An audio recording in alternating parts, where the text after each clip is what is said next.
Mayong hapon, Negros. Ini ang Digicast Negros X. Ang nagapanguna nga napulo ka mga balita sa Negros ang amon ni gadulong sa inyo.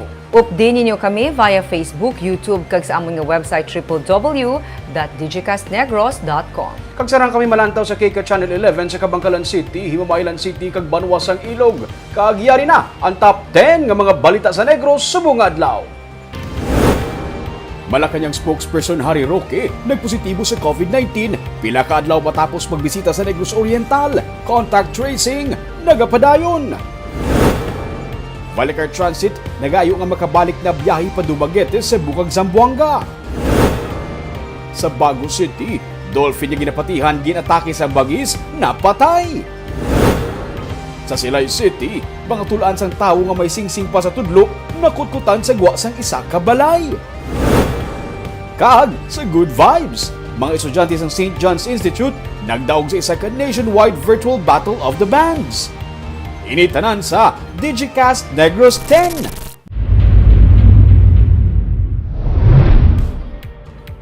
Sa number 10, sa Silay City, mga tulaan nga ginapatihan iya sang tawo ang nakutkutan sa gwa sang balay sa barangay Mambulak. May nasuksok pa nga singsing sa isa sa mga tudlo. May report si Romeo Subaldo. Nakibutsan day Lilia Haneo sa kahapon, samtang nagakutkot sang haligi sang ilang balay sa Purok Zone 1 sa Mambulak ang iyang anak. May nakuha sila nga mga tulan sang tawo. Una, tulan sa tiil, dugay-dugay, bag-ang na ang nagkibot sa ila. Wala ka manging kulbaan? Nga may tulan dito? Wala siya kinulbaan, no? Nagsaka sa dayon. Oo. Then sa ulihan, nakutkot nila, bungo. Bungo. Bagula ka mo di, ma'am? Uy, 18 years na kami register ng balay. May mga kamot man sila nga nakutkutan kag ang isa sa mga tudlo, may nasuksok pa nga silver nga singsing. May naka-engrave nga ngalan pero hindi nila mabasahan.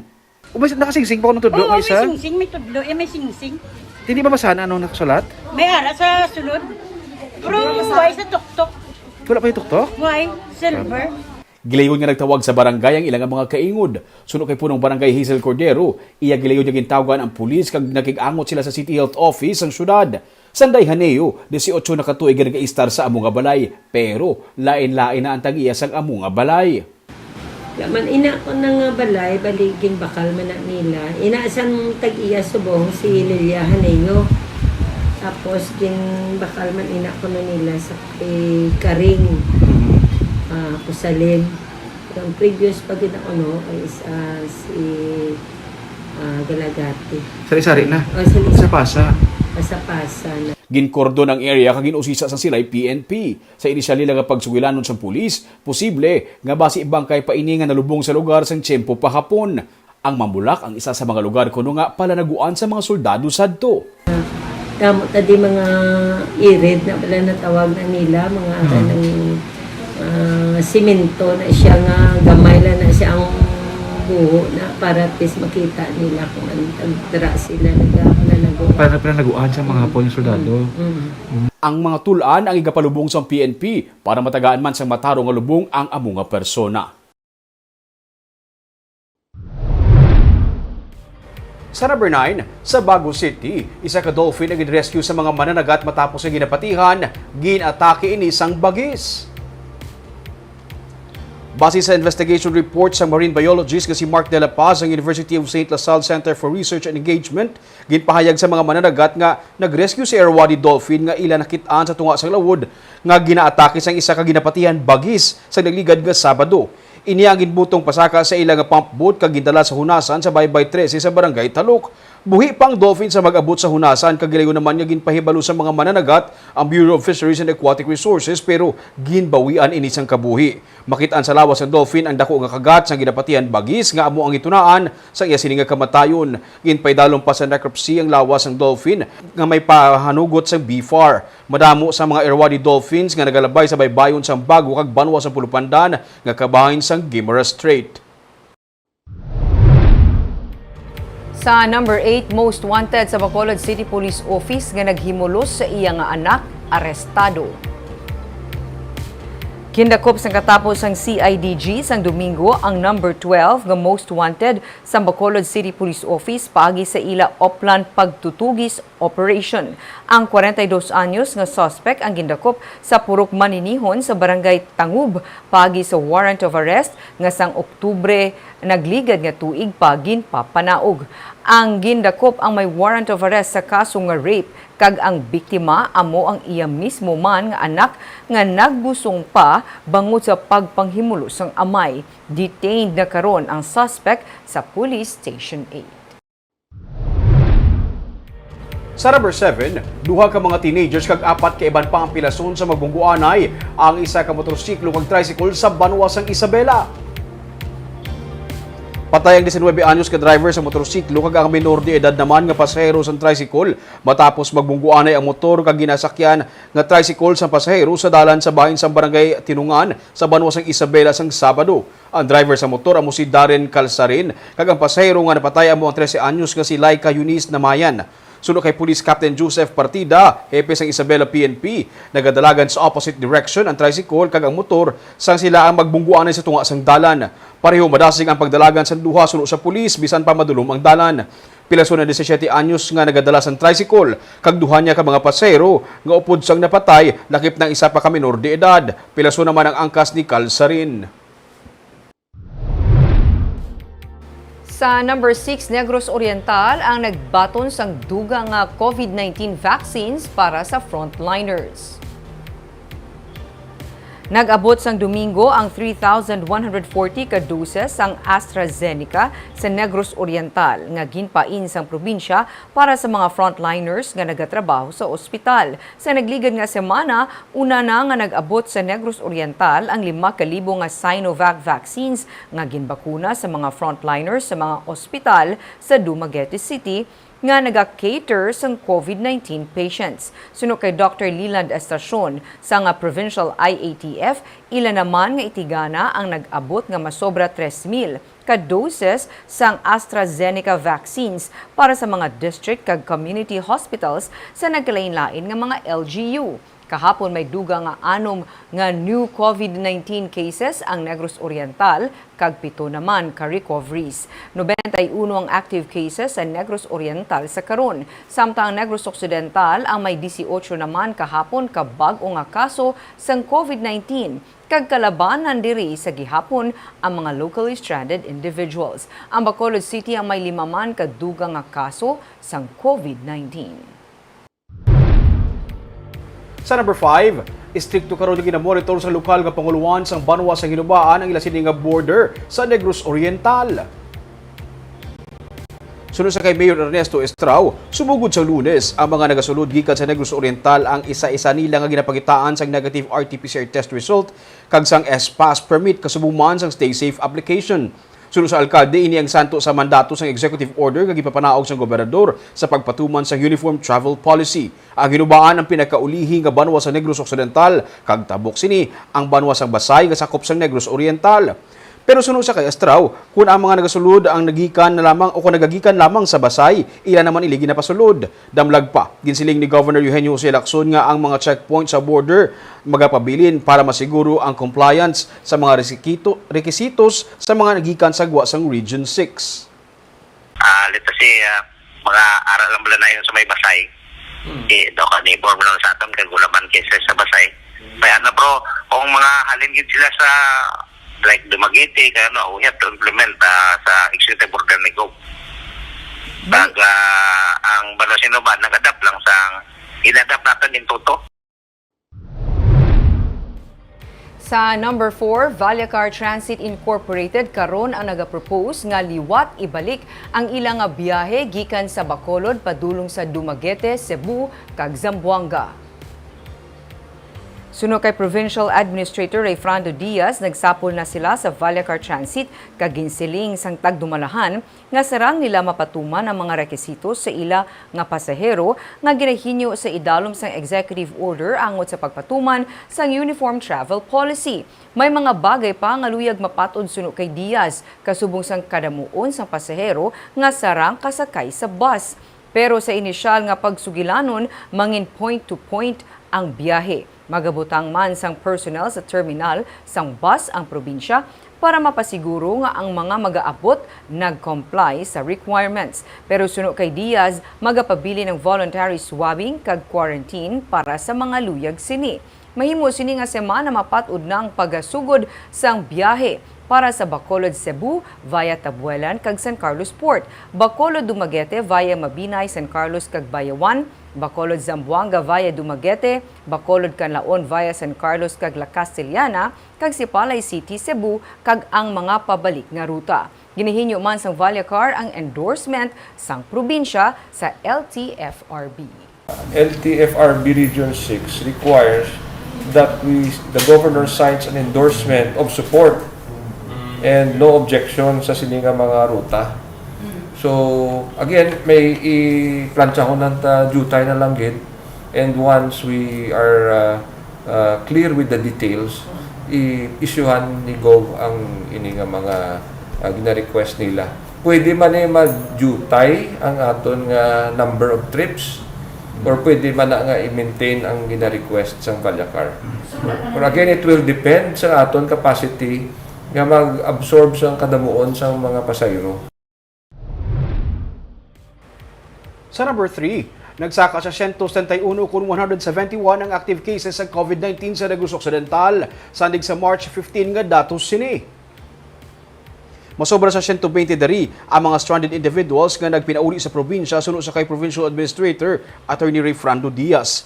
Masobra naman sa 30 mga authorized persons outside residence o kun apor.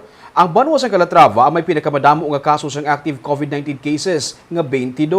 Sunod sa kay Diaz, ang pagsaka sang kaso sang COVID-19 sa Calatrava ang tuga sa mga nagpinauli gikan sa Cebu nga nagpositibo sa virus. Sabtang karon nga napatuman na ang uniform travel policy. Ginaduso suno sa kay Diaz nga kuntani parehos na malang lamang ang rekisitos kay patuman sa mga apor agud to nga mas mangin mabakod ang pagpangapin kontra sa virus. Ini ang ginaduso sang DILG suno sa iya. Suno sa Provincial Administrator, lain man ang patakaran sa pagbaton sa mga nag-abot nga apor pero wala naman nagakasayuran nga sila ang exempted sa virus. Ginihemplo ni Diaz ang kaso sang DILG officer nga apor nga kung saan siya ang nagtambong sa isa ka anti-drug summit sa Negros kag sa iya pagbalik sa Iloilo. Nagpositibo ini sa COVID-19 kag bisan pagani. Ang kaso man lang sang ni Malacanang spokesperson Harry Roque nga sinilamang nagpositibo man sa virus. Ang apor may ara sa iyang rules. That's why gambal kami ang ginalabis ang Region 6 sa DILG nga alay no tayong treatment sa apor. Kita man na, and then ang ilang history of infecting the places where they visit is already established. We cannot close our eyes. We cannot treat them differently with any other traveler. Sa number 2, siyudad sa Bacolod ang natalana magpagwa sang revised travel guidelines santo sa ginamando sang National Interagency Task Force for the Management of Emerging Infectious Disease. Magapabili naman ang ginahinyo nga negative RT-PCR test result sa tanan nga gikan sa gwa sang Western Visayas. Yaring report ni Martigo. Nagsugod na kahapon ang pagpatuman sang bag-o nga travel guidelines sa Negros Occidental. Ini ang pag-require sa mga nagasulod sa border sang probinsya sa pagkuha sang S-Pass permit kag pag-download sang Stay Safe application. Pero ang mga gikan sa gwa sang Western Visayas kinahanglan pagid magpakita sang negative RT-PCR test result nga ginkuha within 72 hours gikan sa lugar nga ila ginhalinan. Ini bilang pagsunod sa resolusyon sang National Interagency Task Force Against Emerging Infectious Diseases sa pagpatuman sang Uniform Travel Guidelines sa pungsod. Ang syudad sang Bacolod ang natalana man nga magpagwa buwas nga adlaw sang revised travel guidelines bilang pagsunod sa NIATF resolution. Sa karon, ang isa ka authorized person outside residence o kun apor nga magapadulong sa Bacolod ang wala ginapangitaan sang negative RT-PCR test result kundi ginapaidalom lang sa swab test sa ila pag-abot sa syudad matapos makahatag sang mga nagakaigo nga travel requirements. Pero may pila karon ka mga apor nga gikan sa Negros Oriental kon probinsya sang Cebu nga ginapangitaan na sang negative RT-PCR tests result sa ila paglabay sa border sang Negros Occidental base sa bag-o nga travel guidelines sang provincial government. Samtang wala pa sang bag-o nga executive order si Bacolod Mayor Evelio Leonardia, kinahanglan gid anay nga magsunod ang mga apor sa travel guidelines ng Negros Occidental kung sila ang maglabay sa border. Like for example, kung alin ka sorry makita nilang RT-PCR kang kaagi ka sa SPAS. Kaya ang SPAS mo na i-download mo ang imo RT-PCR, i-download mo ang imo ID, i-download mo ang talaga requirements mo. Now, if those requirements are not seen in SPAS, your travel permit is not approved. It's cancelled or pending. Iduso man ni Dr. Chris Sorongon sa Bacolod Emergency Operations Center nga parehoso na lamang ang revised travel guidelines ng Bacolod sa bag-o nga travel guidelines ng Negros Occidental para hindi na magtalang ang mga magapatulong sa Bacolod nga kinahanglan maglabay sa borders ng probinsya. Kung ano ang travel requirements yung propose yan ni Gopong na actually amo man ang sa Bacolod, parehoso na lang para at least kung abot ka sa Negros Occidental, wala na confusion ng tao, Bacolod man o Negros pareho requirement. Pero ginpahayag ni Sorongon nga padayon nga ipatuman sang Bacolod ang registration para sa backtrack ID bilang isa sa mga travel requirements bangod dako ang mabulig sini sa contact tracing sang syudad kag ginamando man ang pagpatuman sini base sa city ordinance.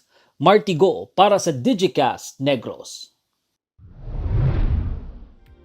Kag sa numero 1 sa mga balita subong nga adlaw, Presidential Spokesperson Harry Roque nagpositibo sa COVID-19 4 ka adlaw matapos magbisita sa Negros Oriental. Isa pa gid ka kongresista sang probinsya nagpositibo man sa virus. Ginanunsyo kahapon ni Presidential Spokesperson Harry Roque nga siya ang nagpositibo sa COVID-19. Si Roque ay nagupod sa kay Presidente Rodrigo Duterte sa iyang pagbisita sa probinsya sang Negros Oriental sa nagligad nga Huwebes para sa inaugurasyon sa nagkalalain nga mga proyekto. Sunod sa kay Dr. Lilan Estacion, Ground Commander sa Provincial IATF, sila karon ang nagapatigayon na sang contact tracing sa mga close contact ni Roque. Sa iya pagbisita sa Negros Oriental, inibisan pa nga ginpahayag man ni Roque nga siya ang nagnegatibo sa COVID-19 sang Marso 10 o kung ang adlaw antes siya nagpadulong sa probinsya. Kabahin sa ginswab sa probinsya ang mga close contact ni Roque among iyang driver. Ang nagaservice ang ipagkaon kag mga nakaupod niya kaon sang siya ang ara pa sa probinsya. Pero gindugang ni estasyon nga tanan man ang nagsunod sa health protocols. Samtang kahapon, ginanunsyo naman ni Negros Oriental 1st District Representative Jocelyn Silim Kaichong nga siya ang nagpositibo man sa COVID-19. Pero iya ginpahayag nga siya ang asymptomatic o kung wala sa may ginabatsag nga simptomas ang balatian. Iya nga ginpost sa iyang social media account para magpahalong pagid sa publiko bangod kaangay niya.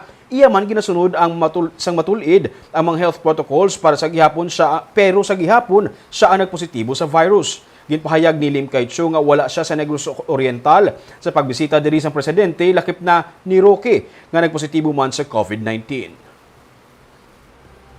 Sa Good Vibes, mga estudyante ng St. John's Institute ang nadaog sa ginapatigayon nga virtual Battle of the Bands nga ginpasakupan sa mga pribado nga eskwelahan sa bilog nga pungsod. Aton sila kilalahon sa report ni Marty Go.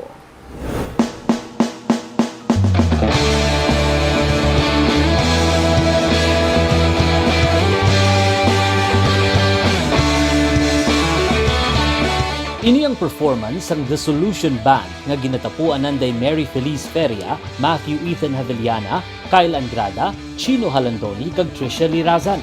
Mga estudyante sila sa St. John's Institute nga isa ka Filipino-Chinese Catholic school sa Bacolod City. Sila ang nagdaog sa ginpatigayon nga 2021 Virtual Battle of the Bands sang Southville International School and Colleges nga ginpasakupan sa nagkalain-lain nga mga grade 11 ka grade 12 nga estudyante gikan sa iban nga mga eskwelahan sa pungsod. Ila nga ginkuha ang ngalan sang ila banda gikan sa duha ka mga founding fathers ang SJI nga sanday Monsignor John Su kag Monsignor John Liu. Ila nga ginshoot ang ilang music video sa tagsa nila ka mga panimalay bangod sang pandemya. Hoy, kaibigan ko, pakinggan mo ang mga bulong sa'yo. Ito'y di galing sa mundo. We weren't actually expecting to win. We were very surprised when we found out later on in the competition that the school hosting it was actually an international school in Luzon, and that we were facing bands coming from all over the Philippines, and some were even from outside the Philippines. There was a band from Italy, and we didn't really expect much. We were very skeptical about how far we could reach with our little video output, something that we put together in our free time.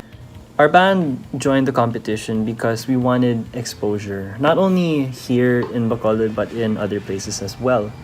We joined to experience. We wanted to try how it was like to be part of an online battle of the bands, which was very new and weird. At the same time, we did it so that we could express and to show our talent and what we could do. At the same time, we took this as an opportunity to socialize with the other schools. Performance quality, creativity, execution, mastery kag entertainment ang nangin basihan sa mga judges sa kompetisyon. Magluwas sa bugal nga ila ginhatag sa ila eskwelahan, nagbaton man sila sang 7,000 pesos nga grand prize. Ginpakita sang ila grupo nga hindi lamang sa academics, sarang nga mangibabaw ang isa ka estudyante, kundi pati man sa patag sang arts kag musika. Marty Go para sa Digicast Negros. Ika'y di galing sa mundo, patungo sa pangakong paraiso. Grabe Barb, pati Battle of the Bands, virtual man. Grabe, nag-innovate ang tawa. Nag-a-adapt na ruming Correct. sa times, sa panahon kung anong So the panahon new is. norms. Yes. Kung bagara, nagasugod-sugod na pati Battle of the Bands, kaya malang gali. Congratulations sa mga taga-Waming, taga-SJI. Sila mismo nga mga kabataan, wala man sila na may expect nga magdaog sila, kag amo tagali ang mga kontra nila sa iban ng mga schools all over the country. Kadamo, malaming sa private schools, you know? So, mean to say, kung nagdaog ka, Damo pa sila ang kontra. mga peg mo, ang mga the best man sa iban ng mga schools. Grabe, mas bigdugay na pag-initirahan nila ka na so pwede. So panugod pa ng Guru Barb ah. Congratulations. Congratulations, good luck sa future pagiging mga competition. Kagamoy ato mga balita sa Negros subong adlaw. Kay man sa panahon karon importante nga may ihibalo ka sa nagkakatabo sa imo nga palibot. Pero dapat balanse kag eksakto ang mga impormasyon. Parayan kami nga magapangalagad sa Negrosanon. Ako si Barbara Mijares. Tubtub sa buwas ako naman si Romeo Subaldo, mayong hapon.